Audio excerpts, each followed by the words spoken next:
रहमतुल्लाह। Basics of Islam में आप तमाम नाजरीन का खैर मकदम है। कुछ लोगों का ये कहना है कि मुहर्रमुल हराम के महीने में और सफ़र के महीने में शादी नहीं करनी चाहिए, कि शादी में मनहूसियत रहती है। सबसे पहली बात तो ये है कि ऐसा जो लोग कहते हैं यकीनन वो इल्म से बहुत ज़्यादा दूर हैं, और दूर ही सिर्फ दूर ही नहीं, वो ये बात कह के गुमराही की हद तक भी हैं। क्योंकि 12 महीने, उन 12 महीनों के अंदर 360 या 365 दिन, और उन 365 दिनों में घंटे, सेकंड, मिनट सब कुछ अल्लाह तबारक व तआला की तख्लीक़ है। तो अल्लाह तबारक व तआला की तख्लीक़ मनहूसियत वाली नहीं हो सकती, ये हमारा ईमान है। और दूसरी बात ये कि मुहर्रमुल हराम के ताल्लुक़ से लोग कहते हैं कि ये गम का महीना है, तो इसलिए इसमें शादी नहीं होनी चाहिए। और सफ़र के महीने के ताल्लुक़ से कहते हैं कि इसमें नहूसत होती है, तो फिर कहते हैं कि कुल मिला के दोनों महीनों में नहीं करनी चाहिए कि शादी में नहूसत रहती है।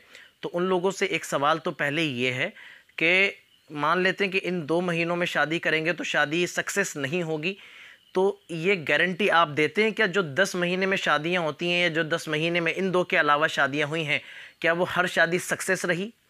क्या उस शादी में झगड़े नहीं होते, फसाद नहीं होते, मियाँ बीवी के दरमियान में इख्तलाफ नहीं होता? क्या ऐसा है? तो ऐसा नहीं है। एवरेज हम जब निकालें तो देखते हैं कि जिसकी जिस तारीख़ में भी शादी हुई है, अगर वहाँ झगड़ा होना है तो होना है।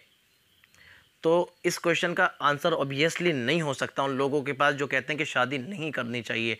अब बात रही मुहर्रमुल हराम की कि ये गम का महीना है, तो मैं आपको बताऊं कि शरअन आप इजहार गम शरअन जायज़ नहीं है। 3 दिन से ज़्यादा शरअन जायज़ नहीं है। हाँ, एहसास गम होना चाहिए कि किस तरीक़े से हज़रत इमाम हुसैन रज़ियल्लाहु ताला अन्हु और आपके तमाम जानिसार करबला और अहले खाना के ऊपर जुल्म बर्बरियत की गई, जुल्म की दास्तान ऐसी जो आसमान और ज़मीन ने इससे पहले नहीं देखी थी, ऐसे जुल्म के वाक़यात पेश आए। यकीनन इसका एहसास गम हर मुसलमान के दिल में होना चाहिए, ज़रूरी है, लेकिन इजहार गम की शरीयत इजाज़त नहीं देता। और शहादत की जहाँ बात है तो शहादत तो मुसलमानों के लिए फ़ख्रिया चीज़ है, हज़रत इमाम हुसैन रज़ियल्लाहु ताला अन्हु की, क्योंकि उस शहादत के बाद इस्लाम फला फूला है, उस शहादत के बाद ही आज इस्लाम है।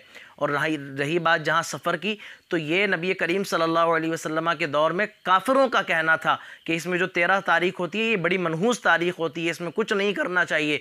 तो नबी करीम सल्लल्लाहु अलैहि वसल्लम ने इस जहनीत को, इस मेंटलिटी को एक्सपोज़ किया, पूरी दुनिया को बताया कि इसमें कोई मनहूसियत और कोई नहूसत नहीं है। तो शरअन तो कोई नहूसत नहीं है।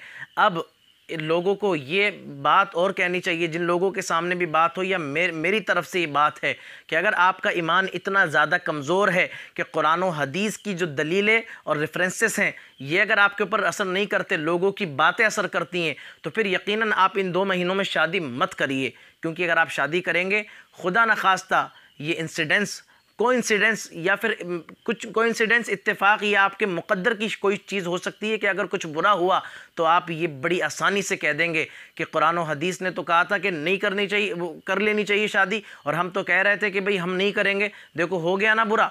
तो कुरान और हदीस के ताल्लुक़ से फिर आपकी ज़बानों से निकलेगा, तो बेहतर यह है कि आपका ईमान इतना ज़्यादा कमज़ोर है तो आप लोगों की बात ही मान लीजिए, क्योंकि कुरान और हदीस की बात मानने के लिए ईमान के अंदर मजबूती शर्त है और ज़रूरी है। तो इन दोनों महीनों के दरमियान शादी करना शरअन कुरान और हदीस की रोशनी में बिल्कुल जायज़ है, कोई गलत नहीं, कोई कबाहत नहीं, कोई बुराई नहीं। हाँ, अगर कोई बंदा ये कहे कि मेरे अंदर एहसास गम इतना ज़्यादा होता है मुहर्रम शरीफ में कि मेरा दिल नहीं चाहता कि मैं इस महीने में शादी करूं तो उसका ये कहना उसकी पकड़ भी नहीं करवाता, ये उसकी अपनी मर्ज़ी है। लेकिन कोई ये कह दे कि साहब इसमें करना नहीं चाहिए, जायज़ नहीं है, तो फिर ये गलत बात है, उसको एक्सपोज़ करना चाहिए, उसकी तरदीद करनी चाहिए। अल्लाह तबारक व तआला हमें इन बातों पर अमल की तौफ़ीक़ दे। व आख़िरु दावाना अनिल हम्दुलिल्लाहि रब्बिल आलमीन। अल्लाह हाफ़िज़।